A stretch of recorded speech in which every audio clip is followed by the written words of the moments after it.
करेगा तो पूरी सृष्टि तुम्हारे काम से चल रही है, तुम्हारे चलाए चल रही। अरे कुछ समय, घड़ी दो घड़ी तुम ऐसी निकालो जिससे एकांत चित्त से आनंद पूर्वक अपने लाडले ठाकुर को दुलार कर सको। उनको श्रृंगार करो, भोग लगाओ, आरती करो, 4 परिक्रमा करो, साष्टांग दंडवत करो। जीवन का परम लाभ है ये। पर नहीं, आप खाएंगे हलवा, गरम गरम पकौड़ी, चाय, और ठाकुर जी के सामने वो सफेद वाले दाना नहीं आते, चिरौरी रख दो अरे भाई तुम क्या कर रहे हो? चोरी कर रहे हो तुम। घर में ठाकुर विराजमान, घर के मालिक विराजमान है, हमें जल्दी ऑफिस जाना है, गरम गरम परेठा ये वो सब, और ठाकुर जी के सामने। हम तो देखते हैं जैसे कोई ठाकुर जी के दर्शन कराने के लिए लाता है तो 4 टाफी, वो भी प्लास्टिक से लिपटी हुई। मतलब देख केवल ले, खा भी नहीं सकते हो क्योंकि प्लास्टिक लगी हुई, ऊपर कवर एकदम ऐसे रखे हुए हैं। वो बोले हमारे लड्डू गोपाल हैं। जब गोपाल हैं तो टॉफी खोल पाएंगे क्या? अगर आपको टॉफी पवाली है तो आप खोल करके सुंदर एक कटोरी में रख करके थे, ऐसे 4 दाने चिरौरी रख दिए, कटे हुए मिश्री के टुकड़े रख दिए। अरे अनंत ब्रह्मांडों का भरण पोषण करने वाला तुम्हारी चिरौरी के लिए मर रहा है। हाँ, अगर तुम्हारे पास केवल चिरौरी ही है तो वो तृप्त हो जाएगा। तुम खाओ हलवा, उसको रखो, चिरौरी तुम पहनो, एक से एक बढ़िया कपड़ा, और ठाकुर जी के लिए अलग कपड़ा होता है दुकानों में, वो ठाकुर जी के लिए लेना है।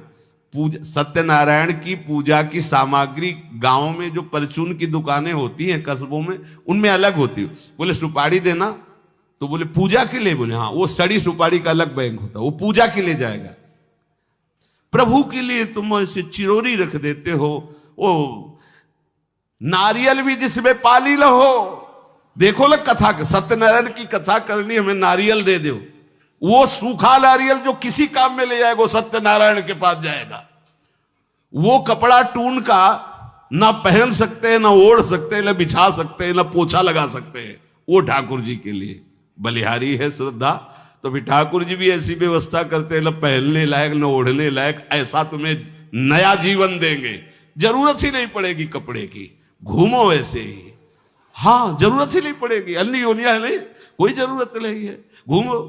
इसलिए सावधान। भगवत सेवा का तात्पर्य है उत्तम भोग लगाए मोर मरकट को से। स्वामी जी महाराज परम विरक्त, वैराग्य की चरम सीमा स्वामी श्री हरिदास जी, लेकिन उत्तम भोग लगाए ठाकुर जी को। उत्तम उत्तम, तुम्हारे पास जो कुछ है उसमें सबसे बढ़िया भोग बनाओ।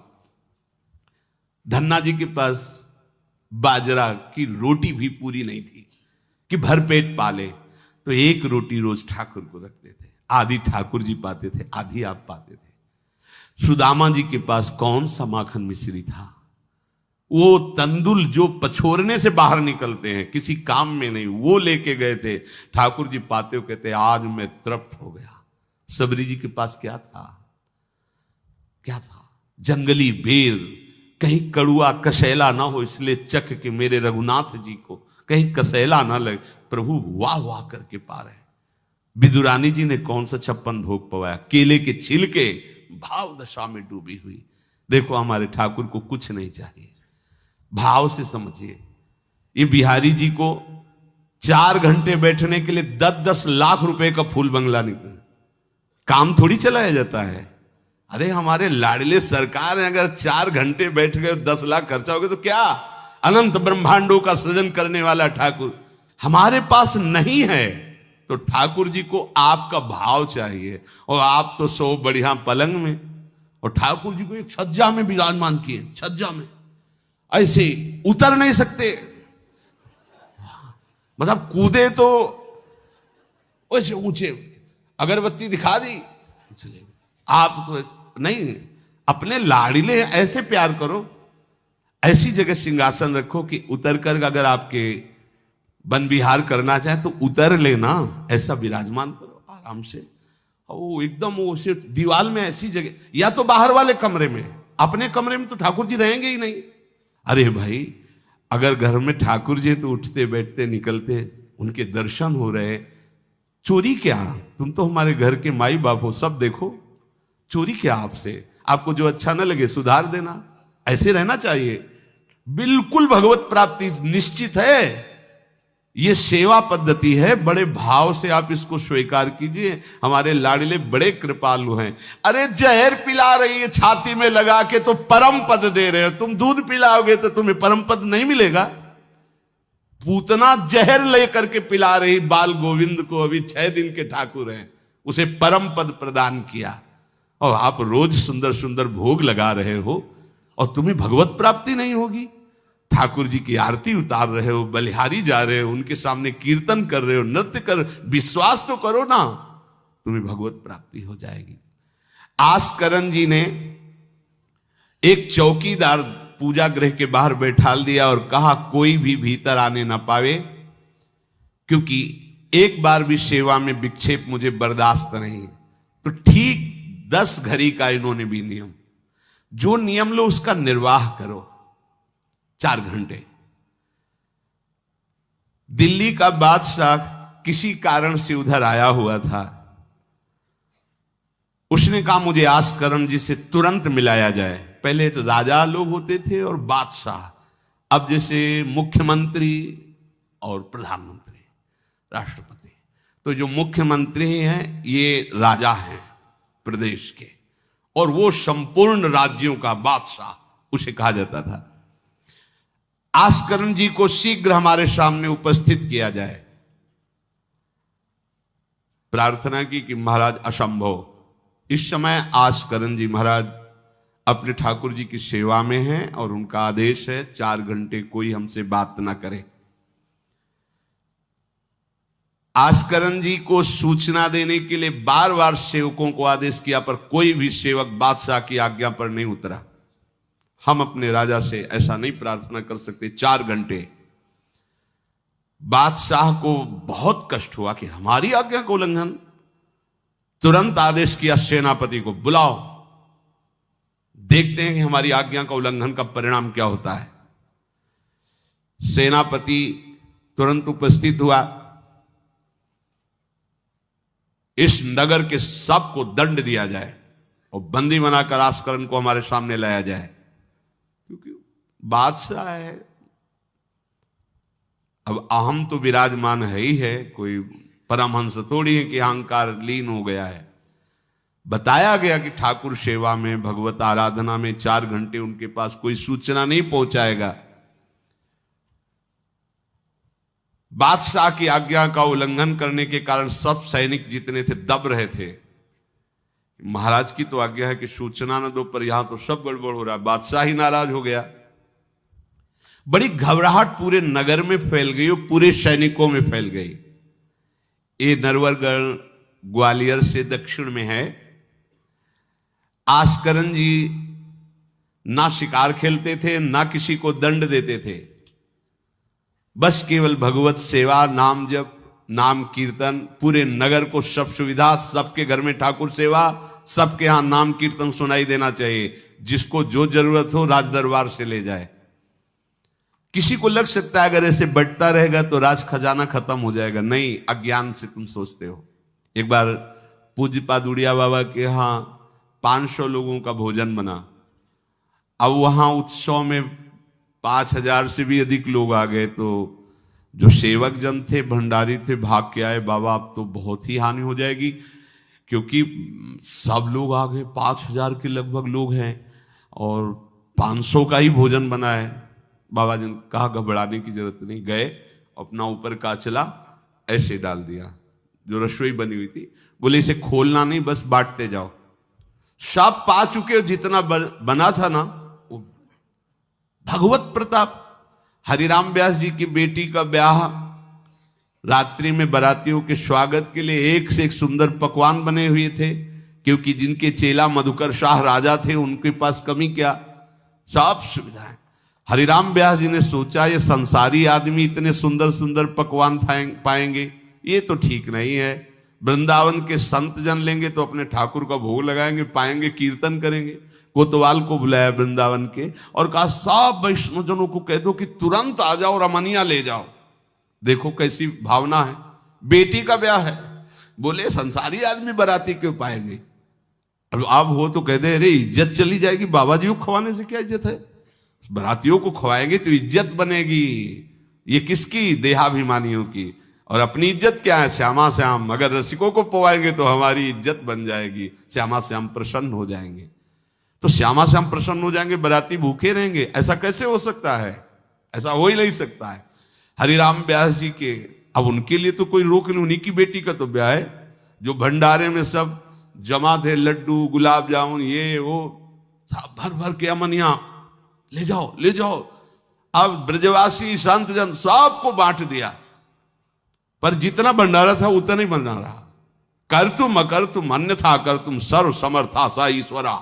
तुम प्रभु के लिए समर्पित हो तो तुम्हारे यहां हानि कैसे हो सकती है कि हम भाई ठाकुर सेवा में समय देंगे तो हमारा काम बिगड़ जाएगा, ठाकुर जी की भोग राग की बात करेंगे तो पैसों की कमी हो जाएगी। पक्की मूढ़ता है, ये ऐसा व्यापार है ठाकुर सेवा संत सेवा, ऐसे करो और कई गुना बढ़कर के हाथ में आ जाएगा, देख लेना। क्योंकि सब दुखों का कारण पाप है, और जब ठाकुर सेवा संत सेवा तो इससे पाप नष्ट होते। जे ही पाप नष्ट हुए सुख का मार्ग खुल गया, पर अज्ञानी जानता नहीं है। अब बादशाह के आदेश से हड़कंप मच गया। कही के पठाई कहो कीजिए लड़ाई, सुनी रुचि उपजाई चली पृथ्वी पति आयो है। पर्यो सोच भारी तब बातियों विचारी कही, आप एक जावो गयो अचरज पाई है। सेवा करी सिद्धि साष्टांग होई के भूमि परे, देखी बड़ी बेर पांव खड्ग लगायो है। कट गई एड़िए पे टेढ़ी हूं न भौं करी, करी नित नेम रीति धीरज दिखाई है। बादशाह ने कहा आखिरी हुक्म है, आस्करण को हाजिर किया जाने, संपूर्ण सेना से विध्वंस मचा देंगे, नरवर गण को पूरा नष्ट कर देंगे। जो प्रधान सेना नायक था वो हाथ जोड़ करके बादशाह से बोला कि आप समझो, हम आपके सेवक हैं, आपसे लड़ कैसे सकते हैं, आप बादशाह हो, पर मेरी प्रार्थना है आप अकेले जाकर के देख लीजिए, आस्करण जी सेवा में है, अकेले जाकर बात कर, हम सूचना नहीं दे सकते पर आपको रोक नहीं सकते, आप जाकर के बात कर लीजिए। बादशाह को लगा कि बात तो सही कि हमारे ही अनुकूल है, ये कोई वैरी तो है नहीं, चलो कोई अंगरक्षक नहीं। और स्वयं अंदर जाकर के देखा तो सारी सेवा हो चुकी थी, ठाकुर जी की साष्टांग दंडवत कर रहे थे। सत्संग में भी कहा है कि आप लोगों का जैसे शरीर स्वस्थ है तो साष्टांग दंडवत का नियम लेना चाहिए अपनी ठाकुर सेवा करके। 5, 7, 11, 21, 51, 108 अपने ठाकुर जी 4 परिक्रमा की, कहीं से भी 108 दंडवत। एकोपि कृष्ण कृतः प्रणामो दशाश्वमेधा व्रतेन तुल्यः, दशाश्वमेधी पुनरेपि जन्म कृष्ण प्रणामी न पुनर्भवाए। ये भीष्म जी बोल रहे हैं, एक बार हमारे श्री कृष्ण को कोई साष्टांग दंडवत कर दे, 10 अश्वमेध यज्ञ का फल और व्रत स्नान का उसे प्राप्त होता है। पर 10 ये अश्वमेध यज्ञ करने वाला पुनर्जन्म को प्राप्त होता है, पर एक बार श्री कृष्ण को साष्टांग प्रणाम करने वाला पुनर्जन्म को प्राप्त। दशाश्वमेधी पुनरेपि जन्म कृष्ण प्रणामी न पुनर्भवाए। अपने पास तो भगवत प्राप्ति के लिए बहुत से अस्त्र हैं, केवल नियम पूर्वक प्रयोग करो, माया का प्रवाह बंद हो जाएगा। ठाकुर सेवा के बाद करना चाहिए साष्टांग दंडवत। हमने महापुरुषों को देखा है, गुरुजनों को देखा है।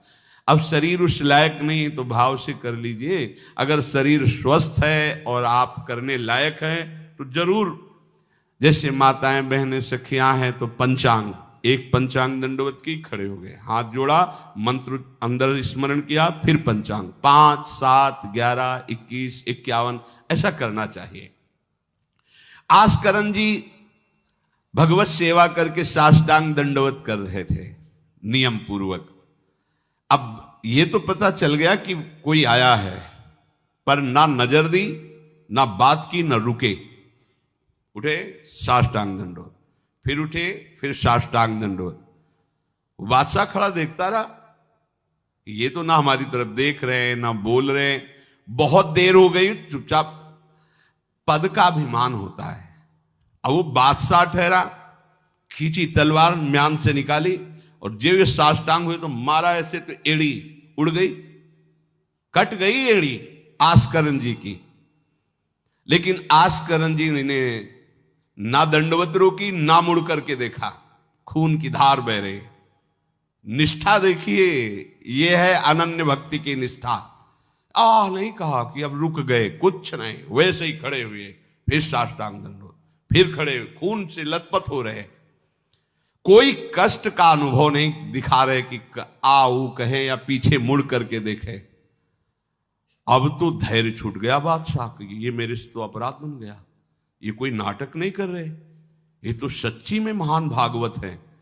क्योंकि जो पद का अभिमानी जन होता है वो ये नहीं जानता है कि भक्ति क्या होती है, भक्ति का स्वरूप क्या होता है, भक्तों की निष्ठा क्या होती है।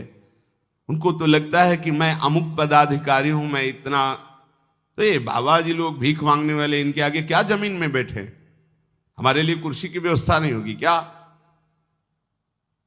हमारे को इस पद का अभिमान जो मिला है उसका सम्मान होना चाहिए।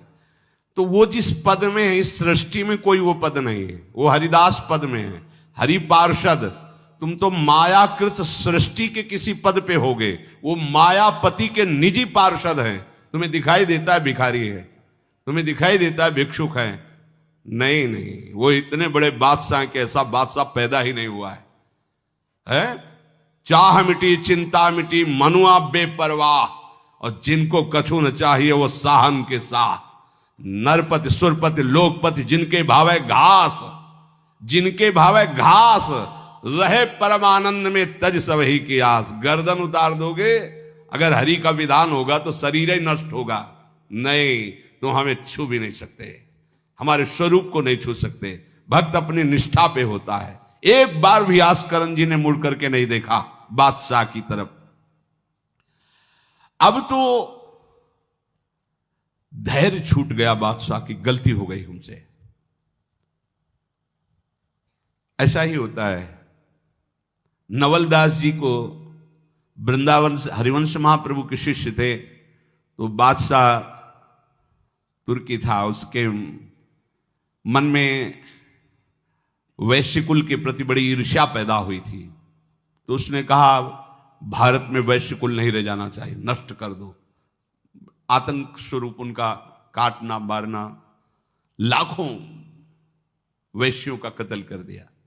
पता चला कि दूसर वैश्य एक वृंदावन में भी है। आए, उनको बंदी बना लिया, सामने पेश किया, कहा सर झुकाओ। कहा तो झुक चुका है एक जगह, राधा वल्लभ लाल के चरणों में। अनंत कोटि ब्रह्मांडों के बादशाह के सामने सर झुक गया है। अब तू तो एक भूमंडल का जबरदस्ती बादशाह बना बैठा है। बोले जंजीरों में बांध दो इसको, रोज कोड़े लगाओ, भोजन मत दो, फिर इसको हम दंड निश्चित करेंगे, देखते हैं, बहुत अपने अभिमान में है। बांध दिया। सुबह कोड़े लगाने गए तो जंजीरें पड़ी थी और कुछ नहीं था। फिर खोजा तो वृंदावन में राधा वल्लभ जी के दर्शन के, फिर बांध के ले गए।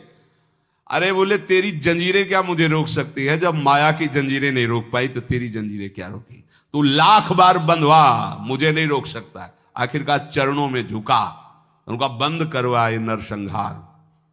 तेरे इस नरसंहार से कुछ नहीं होने वाला, तू शांति से रह, ये ऐसे उपद्रव करना बंद कर।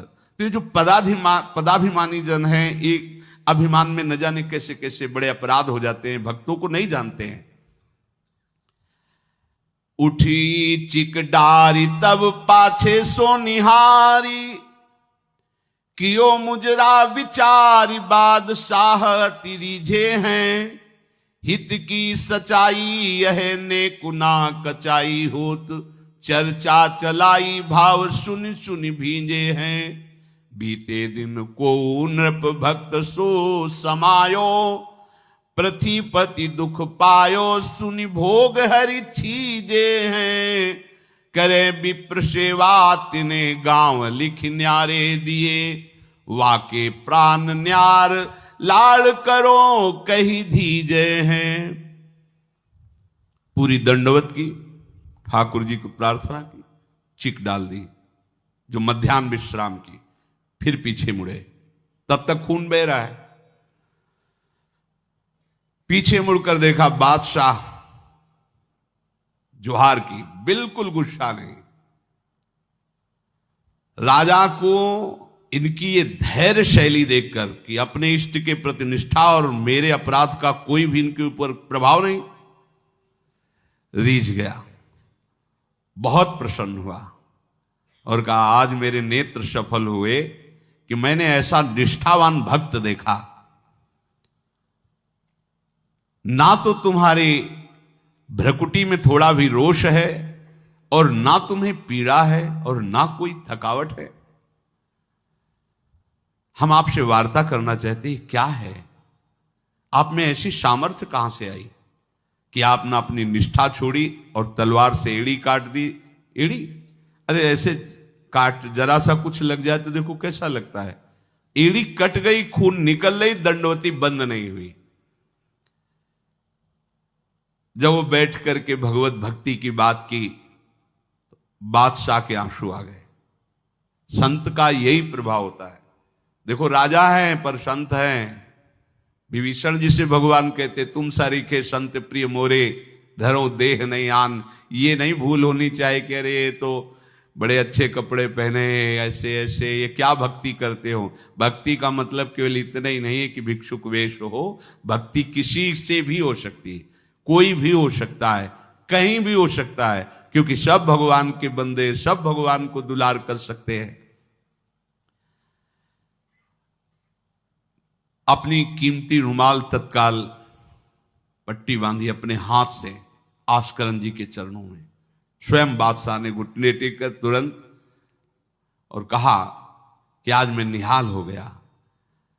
आपकी ये जो भक्ति है, ये जो निष्ठा है, आज प्रभु की हम पर बड़ी कृपा है जो मुझे दर्शन हुआ आप जैसे भक्ति की निष्ठा का। बादशाह अत्यंत प्रसन्न होकर के आपको क्या सुख प्रदान करें। होगा हमारी सेवा निष्ठा है, आप जब चाहते तब आदेश दे देते हैं, तो आप मुझे अपने आदेश से मुक्त कर दीजिए। आज के बाद हमारा कोई शासन आपके ऊपर लागू नहीं रहेगा। आप जब चाहें स्वेच्छा से आप आ सकते हैं, ना आए तो आपका राज्य, हमारा कोई अधिकार आज से नहीं। श्री आस्करन जी को एक बार बहुत शरीर में बुखार आ गया, इतना कष्ट पीड़ा होने लगी। अब वो कैसे सेवा करें, भीषण कष्ट है, उठा नहीं जा रहा। प्रातःकालीन बेला से ही सेवा प्रारंभ होती थी। बस उनको एक चिंता है कि अब सेवा कैसे होगी, सेवा कैसे होगी। उसी शिथिलता में भगवान अपने निजी सेवक में जो और परिचर्या करने में थे, उनको आदेश किया, चरणामृत पिला दो, ठीक हो जाएंगे। वो रात्रि में ही चरणामृत, महाराज ठाकुर जी ने कहा चरणामृत आप, जो ही चरणामृत पिया शरीर का रोग नष्ट हो गया, स्वस्थ हो गए, सुबह सेवा में गए। इसीलिए आप लोगों से प्रार्थना करते हैं, अकाल मृत्यु हरणम सर्वव्याधि विनाशनम श्री कृष्ण पादोदकम पीत्वा पुनर्जन्म न विद्यते। मान लो भैया, एक डॉक्टर औषधि देता है, पैसे लेता है, फीस के पैसे भी लेता है, और ना फायदा करे तो भी उसी दवाइयों का तुम आश्रय लेते हो। हम कह रहे हैं कि संसार से मुक्त होने के लिए चरणामृत सिद्ध औषधि है। रोज चरणामृत ठाकुर जी का पियो, कोई पैसा नहीं लगता। बिहारी जी, राधा वल्लभ, राधा रमन, जहां चाहो, बड़े उदार ठाकुर। चरणामृत, अगर इतना चरणामृत मिला, उसमें आप 1 लीटर जल मिला लीजिए, चलता रहेगा। जब कमी लगे फिर जल मिला लीजिए, चरणामृत ही रहेगा। आप वर्षों इतने चरणामृत को पी सकते हैं, जल मिला मिला के। अकाल मृत्यु नहीं होगी, समस्त रोगों के नाश करने की सामर्थ्य चरणामृत में है। कोई भी व्याधि आपको परास्त नहीं कर पाएगी। और पुनर्जन्म न विद्यते, हम भगवान के धाम में चरणामृत के प्रभाव से चले जाएंगे। अब इस पर श्रद्धा कितनी है देखो, आप 10 बार वर्णन किया होगा। नियम से चरणामृत पियो, अपने ठाकुर जी का, श्री जी का चरणामृत पात्र में रख लो, 2 बार 3 बार दिन में पियो। चरणामृत आपको अकाल मृत्यु हरणम सर्व व्याधि विनाशनम श्री कृष्ण पादोदकम पीत्वा पुनर्जन्म न विद्यते। एक बार किसी विपक्ष राजा ने आक्रमण कर दिया आस्करन जी के ऊपर। आस्करन जी के जब बात पता चली कि वो आक्रमण, तो उनका प्रभु अब हमसे मार काट नहीं होगा, सब में आप विराजमान हो, अब हमसे नहीं हो, या तो राजपद हटाओ, मुझे कहीं एकांत ले चलो, मैं आपके लिए रोऊं तड़पूं, अब ये सब नहीं होगा कि अब हम फिर तलवार उठाएं, मार काट शुरू करें। पर अंदर से आया कि तुम राजा हो तो प्रजा की रक्षा करना तुम्हारा कर्तव्य है। तो उन्होंने पूरी सेना सजाई, जानते हो कैसे? सब मंजीरा लो और स्वयं बोले नाम कीर्तन करो, राधा वल्लभ श्री हरिवाल श्री वृंदावन श्री। कहां जा रहे? बोले युद्ध करने जा रहे हैं। ऐसे युद्ध होता है? प्रभु से कहा हमसे मारकाट होने वाले नहीं, जब हमारा कर्तव्य ही तो हम ये कर्तव्य कर रहे हैं। राधा वल्लभ श्री हरिवंश, राधा नाम कीर्तन। तुरंत आकाश में मेघ छा गए और इतने बड़े बड़े ओले शत्रु पक्ष में और हल्की फुहारे इधर के पक्ष में, जहां नाम कीर्तन, हवा चल रही, हल्की हल्की नन्ही नन्ही फुइयां बरस रही और कीर्तन में हाल, और उधर इतने इतने बड़े ओले, सब भाग गए। अस्त्र शस्त्र की आवश्यकता नहीं हुई।